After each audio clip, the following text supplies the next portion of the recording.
আসসালামু আলাইকুম। সবাইকে স্বাগত জানাচ্ছি ম্যাথ ক্লাসে। আমরা সেটের উপরে গুরুত্বপূর্ণ কয়েকটা প্রশ্ন সলভ করব। প্রথম যে প্রশ্নটা আমরা দেখতে পাচ্ছি, সেট সম্বন্ধে প্রথম ব্যাখ্যা প্রদান করেন কে?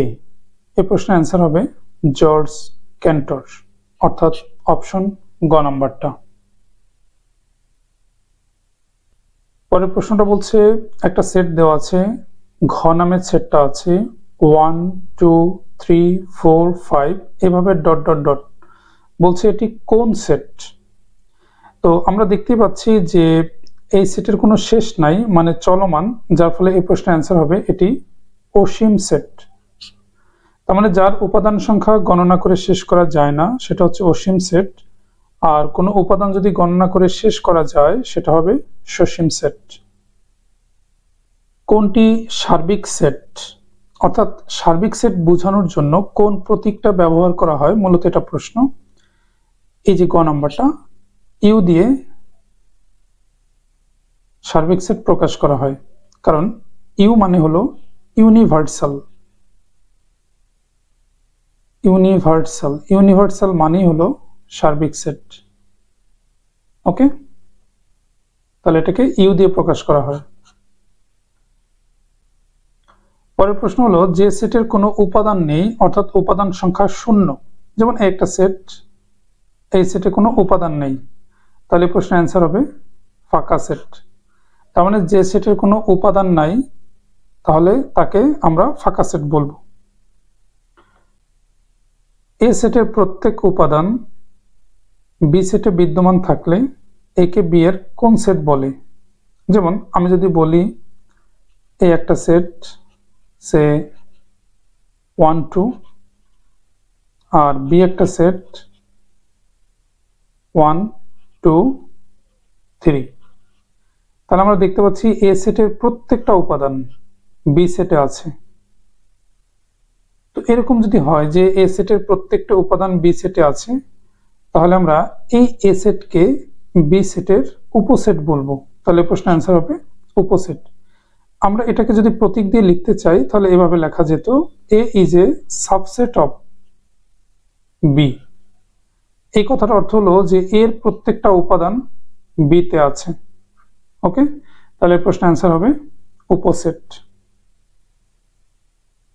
দুই বা ততোধিক সেটের সকল উপাদান নিয়ে গঠিত সেটকে ওই সেটগুলোর কোন সেট বলে? এই প্রশ্নের অ্যান্সার হবে সার্বিক সেট বলে। যেমন কোন একটা নির্দিষ্ট সেট, সে ইউ, আমি যদি বলি 1 2 3 4, আর দুটো সেট যদি এমন হয় এ ইকুয়াল 1 2, বি ইকুয়াল সে আমি ধরে নিলাম 2 3 4, তো আমরা দেখতে পাচ্ছি যে এ সেটের যে উপাদানই আছে সেটা কোনো একটা নির্দিষ্ট সেট ইউ এর ভিতরেও আছে, আবার বি সেটের সকল উপাদান কোনো নির্দিষ্ট সেট ইউ এর ভিতরে আছে। এই কারণে এই দুটা সেটের সকল উপাদান যেহেতু নির্দিষ্ট সেট ইউতে আছে, এই কারণে আমরা ইউকে বলবো ইউনিভার্সাল সেট বা সার্বিক সেট। কোনটি দ্বারা সেট সেট প্রকাশ করা হয়? সেট, যার ইংলিশ হচ্ছে ইন্টারসেকশন, তো ইন্টারসেকশন এটা দিয়ে প্রকাশ করা হয়। ইন্টারসেকশন, এই যেটা ইন্টারসেকশন, যার বাংলা অর্থ হচ্ছে সেট, সেটার চিহ্ন হচ্ছে এটা, আর এর আরেকটা ফাংশন হচ্ছে এটা কমন নিবে। ওকে, আর ইউনিয়ন যেটা, এটার সিম্বল হচ্ছে এই যে এটা, এটার আরেকটা কাজ হলো কমনও নিবে আনকমনও নিবে, কমন সাথে আনকমন। ওকে, তাহলে পরের প্রশ্নই বলছে যে কোনটি সংযোগ সেটের চিহ্ন? তাহলে সংযোগ সেটের চিহ্ন হচ্ছে ক নাম্বারটা, এটা সংযোগ সেটের চিহ্ন, আর এটা হচ্ছে সেট সেট কমন যেটা। একটা প্রশ্ন দেখতে পাচ্ছি এখানে বলছে x belongs to natural number, x এর মান 9 থেকে ছোট, এবং x এর মান 10 থেকে বড় এটা বলছে। আমরা জানি ন্যাচারাল নাম্বার হচ্ছে যে সংখ্যাগুলো আমরা গণনার কাজে ব্যবহার করি। তো ন্যাচারাল নাম্বার হচ্ছে এরকম 1 2 3 4 5 6 7 8 9 10 11 এরকম, এই সংখ্যাগুলো সব ন্যাচারাল নাম্বার। তার মানে ন্যাচারাল নাম্বার হলো যাদেরকে আমরা গণনার কাজে ব্যবহার করি। এখন প্রশ্ন, মানে এমন সংখ্যা যেটা 9 থেকে ছোট আবার অ্যাট দ্য সেম টাইম সেটা 10 থেকে বড় হবে। 9 থেকে বড় এবং 9 থেকে ছোট, তাহলে 9 থেকে ছোট সংখ্যাগুলো কি হতে পারে? 1 2 এভাবে 8 পর্যন্ত। আর 10 থেকে বড় সংখ্যাগুলো কি কি হতে পারে? 10 থেকে বড় মানে কি 11 12 13 14 15 এরকম চলবে। তো এদের মাঝে কোনো কমন নাই, যার ফলে প্রশ্নের অ্যান্সার হবে ফাঁকা সেট। অর্থাৎ মূল বিষয়টা হলো এমন সংখ্যা বাস্তবে পাওয়া যাবে না যেটা একই সময় 9 থেকে ছোট এবং 10 থেকে বড়, যার ফলে প্রশ্নের অ্যান্সার হবে ফাঁকা সেট, যেহেতু এই সেটে কোনো উপাদান আসছে না। পরের প্রশ্ন বলছে a ইকুয়াল টু ক ই, অর্থাৎ এর উপাদান হচ্ছে 2 ক ই আর বির উপাদান বলছে ক ই 2। আসলে এখানে দেখা যাচ্ছে যে দুই সেটেরই উপাদান সংখ্যা সমান, উল্টাপাল্টা অবস্থায় আছে সেটা সমস্যা না, যেহেতু উপাদান সংখ্যা সমান তার মানে এটাকে বলা যায় সমতা সেট।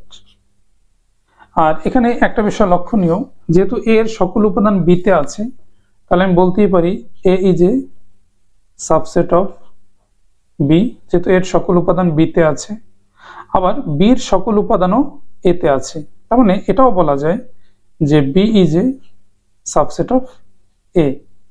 তো একটা জিনিস মনে রাখবো যে কখনো যদি দুইটা সেট পরস্পরের সাবসেট হয় তাহলে ওই দুইটা সেট পরস্পর সমান, অর্থাৎ a আর b ইকুয়াল, তাহলে এই দুইটা সেটকে আমরা কি বলবো?